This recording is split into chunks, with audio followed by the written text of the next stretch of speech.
the actual central focus around Halloween is all about a group in Ireland called the Tuatha De Dan. Now, the Tuatha De Dan are the God tribe.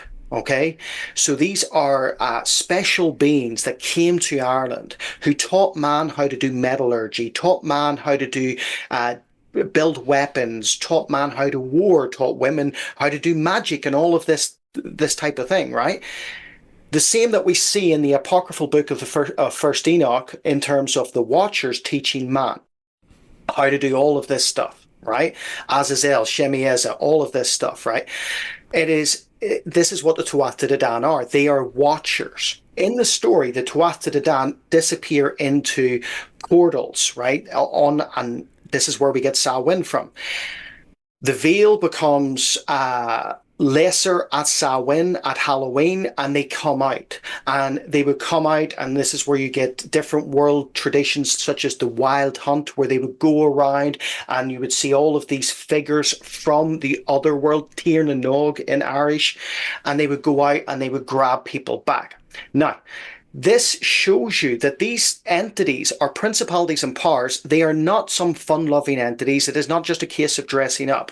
In fact, the purpose of dressing up, of guising, that's the word in which disguise comes from, of guising, was to make sure that you weren't pulled back in to Tír na nÓg, or the other world, or what we would see as into hell.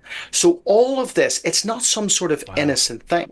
In fact, trick-or-treating, where it really comes from, is a Fomorian practice. So Fomorians were another race in Ireland.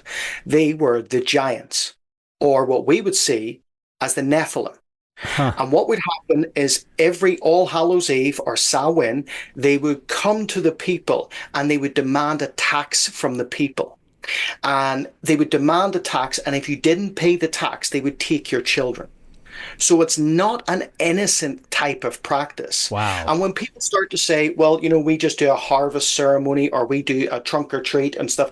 Listen, that's what the medieval church tried to do. They tried to incorporate the pagan tradition, the satanic tradition of Samhain into their religion in about 800 AD. They tried to incorporate it. That's where we got All Saints' Day on the 1st of November. But really, you can't do that. All it does is mix paganism inside with religion, right? So what was All Saints' Day? All Saints' Day, they believed that you bake these things called soul cakes, and that you would eat a soul cake and it would free your loved one from purgatory.